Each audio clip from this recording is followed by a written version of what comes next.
कैसी भी आपदा हमारी फसल पे आ जाए, क्षति होने पर हमारे दावों का उचित भुगतान मिलता है, क्योंकि हमने लिया है प्रधानमंत्री फसल बीमा। बुआई से फसल कटाई तक हर जोखिम का दावा, न्यूनतम प्रीमियम पर अधिकतम भुगतान का वादा। योजना से हर साल जुड़ रहे हैं 5 करोड़ से ज्यादा किसान। अब आपकी है बारी। नजदीकी कृषि कार्यालय, सहकारी समिति, बैंक शाखा, अधिकृत बीमा कंपनी या जन सेवा केंद्र में स्वेच्छा से करा सकते हैं पंजीकरण।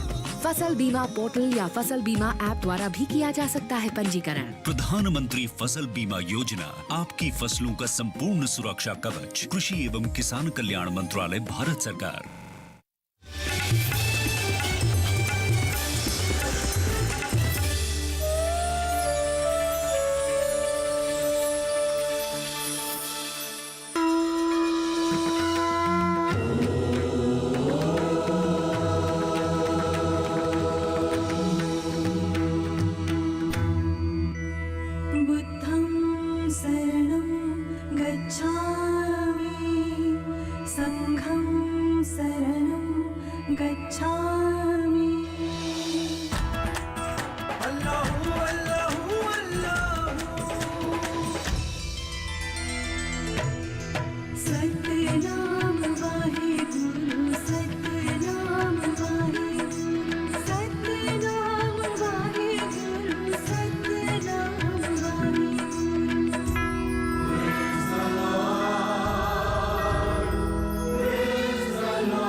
सबका मालिक एक है।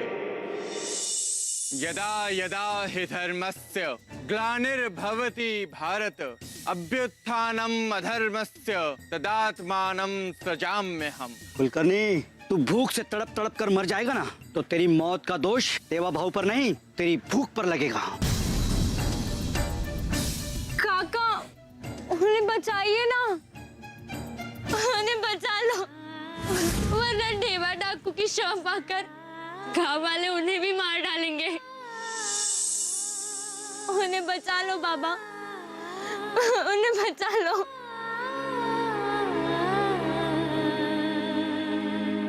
बस इतना सोचो बाबा कि छब्बू काका, नट्टू काका, श्रीधर काका और पोंगा पंडित का भी परिवार है। उनके बाद उनके परिवार का क्या होगा? बिना पिता के उनके बच्चों का क्या हाल होगा? इसका दर्द सिर्फ मैं जान सकती हूँ बाबा।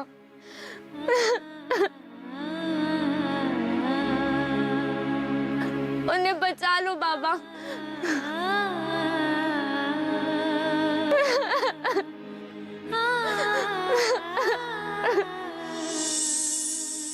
करता था सो क्यों किया, अब कर क्यों पछताए।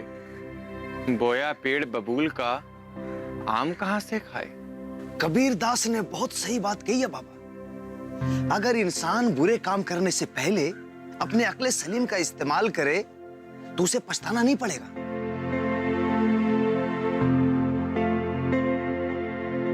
जब इंसान बबूल का पेड़ बोएगा तो आम कहां से खाएगा बाबा? झिपरी, तेरी करुणा, ममता और मोह से मैं बहुत प्रसन्न हूं। पर मेरी मुलगी, तुझे एक बात आज समझनी होगी कि मनुष्य केवल अपने कर्मों का ही फल भोगता है। उसे बचाने और डुबाने वाला कोई दूसरा नहीं, उसी के कर्म होते हैं। अगर उसने बुरे कर्म किए होंगे तो उसे उनका बुरा फल भोगना पड़ेगा, और यदि उसने अच्छे कर्म किए होंगे तो उसे उसका अच्छा फल अवश्य मिलेगा। तो क्या वो सब मर जाएंगे बाबा? उनके कर्मों का लेखा जोखा मैंने नहीं पढ़ा है जिब्री, पर नियति ने अवश्य पढ़ा होगा।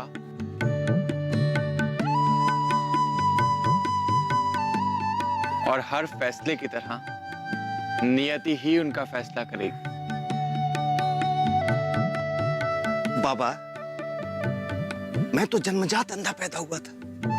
शायद मैंने भी बहुत बुरे काम किए होंगे बाबा, लेकिन आपकी दुआओं की वजह से मेरे आंखों में रोशनी मिल गई। बाबा, मेरे बुरे कामों का प्रभाव खत्म हो गया तो क्या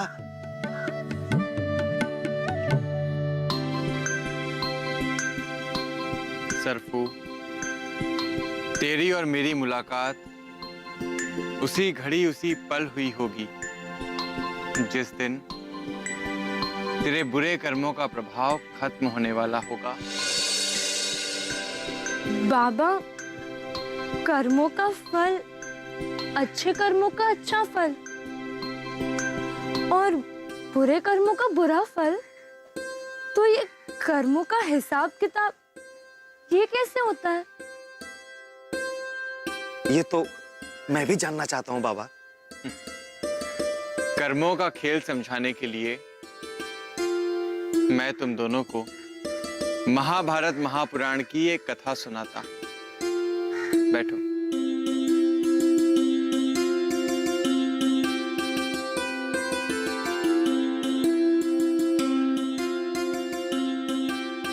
पर पहले तुम दोनों ये बताओ कि संसार का सबसे बड़ा कष्ट, सबसे बड़ा दुख कौन सा होता है?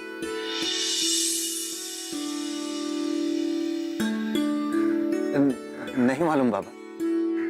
पिता के कंधे पर पुत्र का शव सबसे अधिक कठिन और कठोर होता है। उससे बड़ा दुख और उससे बड़ा कष्ट इस संसार में और कोई नहीं हो सकता। हाँ बाबा, जब पिता अपने बच्चे को कंधे पर झुलाता है तो ये चाहत भी रखता है बाबा कि जब वो बड़ा हो तो उसको वो देखे। उसकी मैयत देखना तो सचमुच बहुत तकलीफ दे है बाबा। तो जरा सोचो महाराज धृतराष्ट्र के बारे में। उन्हें तो अपने कंधे पर अपने 99 पुत्रों के शवों का भार उठाना पड़ा था।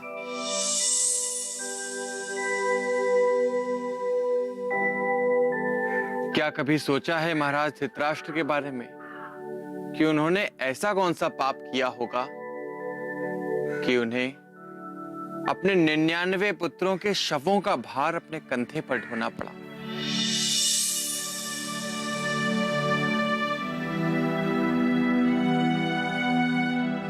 बाबा, भगत जी काका ने पाठशाला में एक दिन महाभारत के युद्ध में महाराज धृतराष्ट्र के 99 पुत्रों का वध बताया था। उनका एक पुत्र युयुत्सु पांडवों की ओर से लड़ रहा था, इसी कारण जीवित बच गया। पर महाराज धृतराष्ट्र के पाप के बारे में उन्होंने कभी कुछ नहीं बताया। उन्होंने कौन सा पाप किया था बाबा? अपने अंतिम पुत्र दुर्योधन की मृत्यु के बाद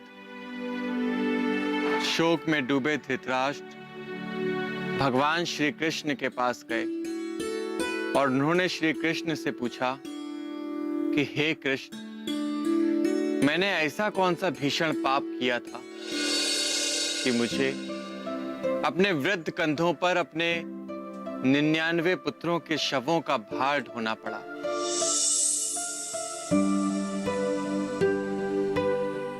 भगवान श्री कृष्ण तो योगी राज हैं। उन्होंने अपनी योग शक्ति से धृतराष्ट्र के पापों को देखना आरंभ किया। तो फिर उन्होंने कौन सा पाप देखा बाबा? कोई पाप नहीं। उनके उस जन्म और उसके पहले के 75 जन्मों तक श्री कृष्ण को कोई भी पाप नहीं मिला। तो फिर उन्हें सजा क्यों मिली? यही प्रश्न श्री कृष्ण के मन में भी था। तब उन्होंने उनके और पिछले जन्मों में झांकना आरंभ किया। 98 जन्म तक महाराज धृतराष्ट्र ने कोई भी पाप नहीं किया था, परंतु वर्तमान जन्म से 99 जन्म पहले महाराज धृतराष्ट्र से एक पाप हुआ था, भीषण पाप, जिसका दंड उन्हें अपने 99 पुत्रों के शवों को ढोकर भोगना पड़ा। ऐसा क्या पाप हुआ था उनसे बाबा? हस्तिनापुर महाराज के रूप में जन्म लेने से 99 जन्म पहले महाराज धृतराष्ट्र भीलों के राजा थे। और राजा ही क्या, वे तो भीलों के पिता जैसे ही थे। भील उनसे बहुत प्रेम किया करते थे और वे भी अपनी प्रजा को पुत्र जैसा ही प्रेम किया करते थे। उनके राज्य में एक युवा भील भीलनी रहा करते थे। उनके विवाह को कई वर्ष बीत गए थे, पर उन्हें कोई संतान नहीं हुई थी। भीलनी इस बात से बहुत दुखी रहा करती थी। दुखी तो भील भी होगा बाबा, पर अक्सर मर्द अपना दर्द कह नहीं पाते।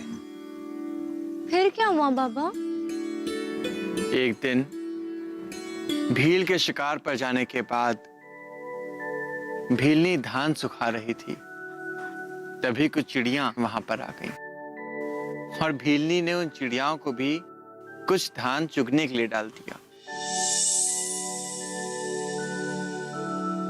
उस दिन के बाद चिड़ियां रोज वहां आने लगीं और भीलनी रोज उन्हें चुगने के लिए दाना डालने लगी। ये समझ लो जिपरी कि चिड़ियों से उस भीलनी की पक्की दोस्ती हो गई। फिर क्या हुआ? भीलनी ने अपने घर के आंगन में उन चिड़ियों का घोंसला बना दिया।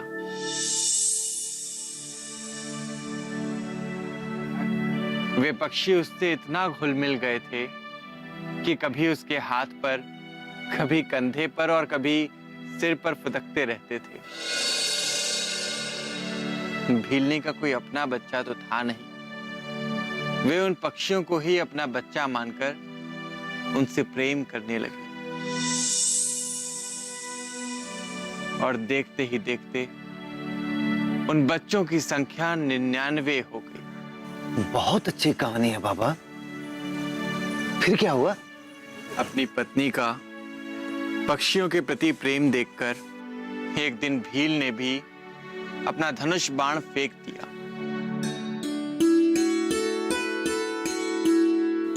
और निष्पाप पशु पक्षियों का आखेट ना करके खेती किसानी करने की कसम ले ली। भीलनी को जब भील की शपथ का पता चला तो वो बहुत ही प्रसन्न हुई,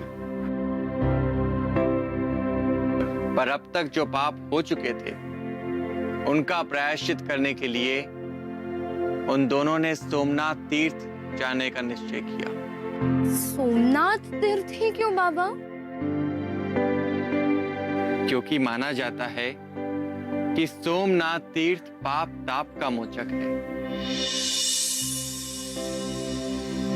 फिर क्या हुआ? पर उनके सोमनाथ तीर्थ जाने में एक बहुत बड़ी अड़चन थी। कैसी अड़चन बाबा?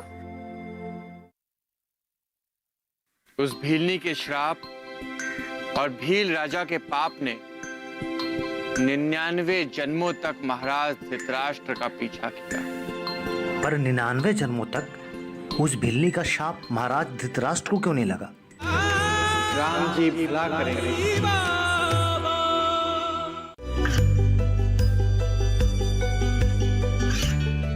गांवों और पिछड़े क्षेत्रों में सरकारी योजनाओं की जानकारी पहुंचा। देश में कौशल और क्षमता विकास कर ग्रामीणों को सामाजिक बदलाव और विकास से जोड़ने की दूरदर्शन किसान की पहल चौपाल चर्चा देखें सोमवार से शुक्रवार सुबह 9 बजे। राम जी भला करेंगे।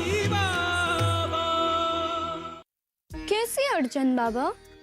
उनके 99 बच्चे, वे 99 चिड़ियां, उन्हें वो कहां छोड़कर जाती? फिर वो गई कि नहीं बाबा? गई ना। उसने अपने बच्चों को अपने भील राजा के पास छोड़ दिया। भील राजा, महाराज धृतराष्ट्र। बिल्कुल सही मेरी मुर्गी।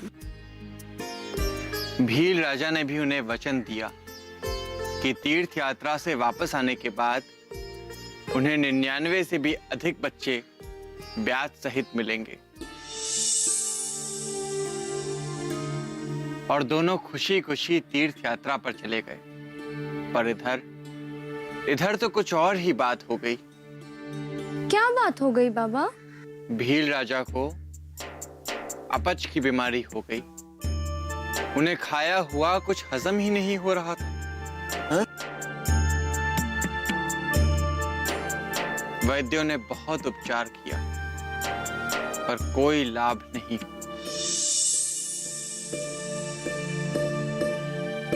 भील राजा का रसोइया बहुत परेशान था। उसे लगता था कि उसका भील राजा उसके बनाए खाने के कारण बीमार हुआ है। वो कुछ अलग बनाकर अपने राजा को खिलाना चाहता था जो हजम हो जाए। तो उसने क्या पकाया बाबा? उसी भीलनी की एक चिड़िया पकाकर राजा को खिला दी। कितना भीषण पाप किया उस रसोइये काका ने।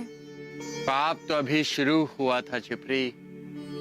उस दिन राजा को खाना हजम हो गया और रसोइये को एक उपाय मिल गया।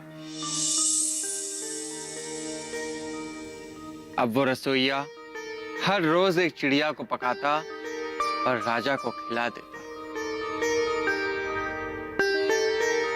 राजा स्वस्थ होता जा रहा था और रसोइये को हर रोज एक नया पुरस्कार मिलता जा रहा था। फिर क्या हुआ बाबा?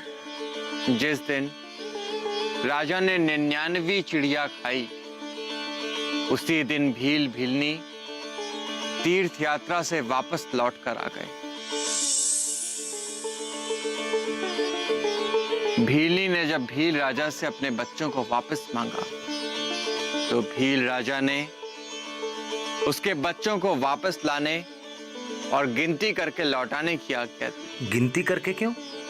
क्योंकि भील राजा ने उन्हें वचन दिया था कि हम ब्याज सहित तुम्हें अधिक चिड़िया लौटाएंगे।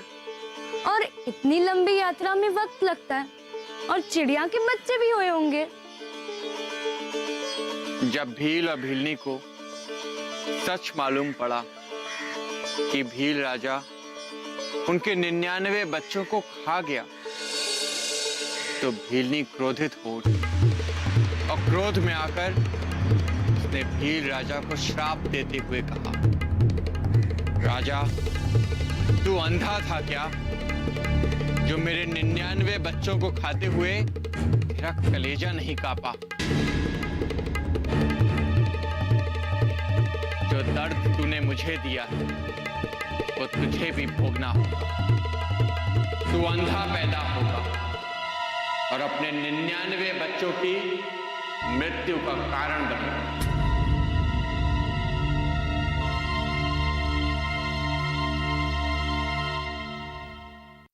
कर्मों का खेल इतना भयंकर होता है बाबा? हाँ झुपड़ी,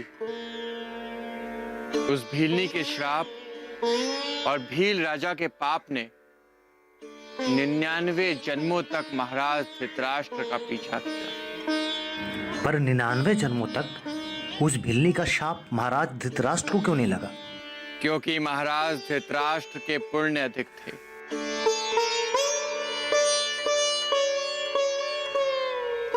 पुण्यों के कारण भीलनी का श्राप प्रभाव नहीं डाल पा रहा था। इस कारण जब 99 जन्म में भील राजा महाराज धृतराष्ट्र बनकर जन्मे, तब अपने श्राप को सच करवाने के लिए वो भीलनी कुंती बनकर आई। अब बहुत हो गया, हमें इन्हें रोकना होगा। थांबा!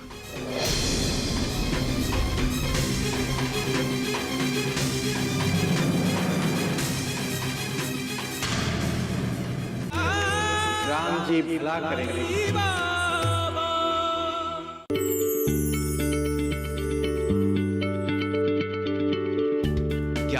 किसी बीमारी से परेशान हैं, चाहते हैं डॉक्टर की सलाह, तो हम हैं आपके साथ, बताएंगे आपको जीने की राह। समस्याएं आपकी, समाधान देश के मशहूर विशेषज्ञों के। घर बैठे बात करें देश के जाने माने डॉक्टरों से। हमारे लाइव प्रोग्राम स्वस्थ किसान में हर शनिवार शाम 6 बजे से 7 बजे तक। राम जी भला करेंगे। ये है कर्मों का खेल। बुरा करोगे तो उसका बुरा फल भोगना ही पड़ेगा, भले ही वो पाप जानबूझकर किया गया हो या भील राजा की तरह अनजाने में। तो क्या छब्बू काका वगैरह? अभी कुछ नहीं कह सकते जिब्री, क्योंकि उनकी रक्षा के लिए किसी के कदम उठने वाले हैं।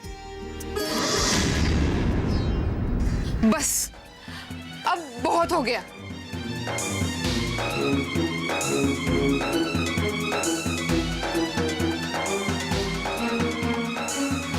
हमें इन्हें रोकना होगा। नहीं रमाताई, आपका वहां जाना ठीक नहीं है।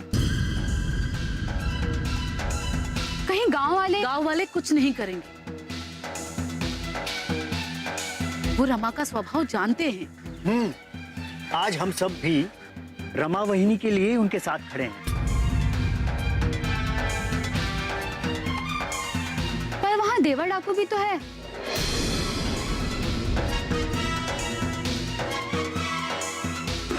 जो अन्याय और आतंक के विरुद्ध खड़ा हो वो कभी डाकू नहीं हो सकता। वो तो रावण के आतंक के विरुद्ध खड़े श्री राम, कंस के अन्याय के सामने खड़े श्री कृष्ण और क्षत्रियों की मनमानियों के विरुद्ध खड़े महायोद्धा परशुराम के समान आदरणीय है। देवा डाकू डाका डालने वाला डाकू नहीं है। वो तो शिरडी गांव का उद्धारक है। शिरडी गांव को गुलामी से मुक्त करने आया है वो। जाओ रमा, अपने विश्वास की डोर को मजबूती से पकड़कर वक्त के इस तूफान को थाम लो। हम सब तुम्हारे साथ हैं।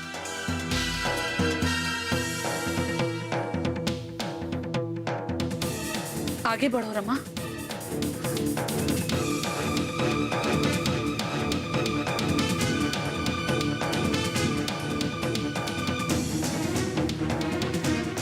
लेकिन रमा वहिनी वहां जाकर करेंगी क्या? वो गांव वालों को रोकेंगी कैसे? लगता है रमा वहिनी के भीतर मेरे साईं राम की प्रेरणा जगी है। नहीं महलसा नहीं, इसे मेरी प्रेरणा मत समझ लेना। ये रमा की भक्ति, आस्था और विश्वास से उपजी सच्चाई है जिसे मेरी गुरु कृपा मिली है। रमा ने जो पथ चुना है वो शिरडी को एक नई सुबह की ओर ले जाता है।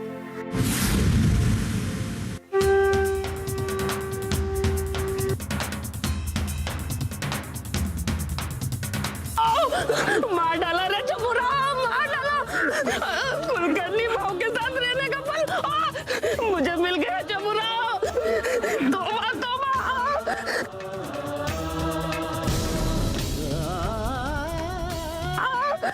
मेरे बाप की तोबा।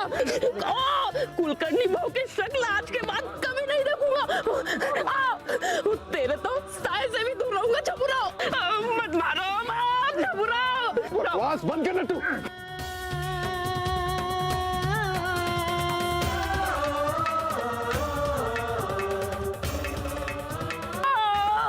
अरे दया मार डाला रे चपुरा। थांबा।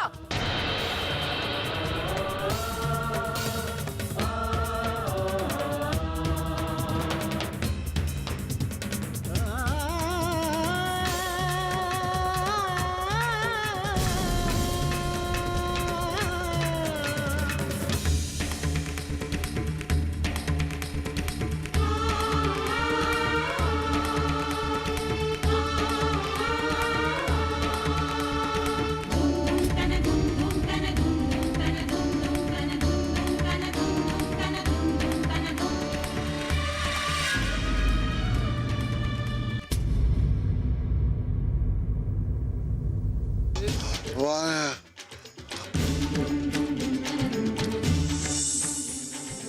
मेरे पति ने आप सबकी जो जमीन हथियाई है, मैं आज इसी वक्त लौटा रही।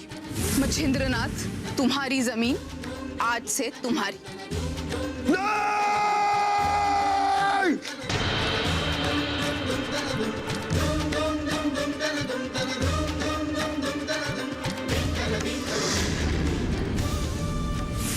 आरती श्री साईं गुरुवर की, आरती श्री साईं गुरुवर की, परमानंद सदा सुरवर की, परमानंद सदा सुरवर की, मोरे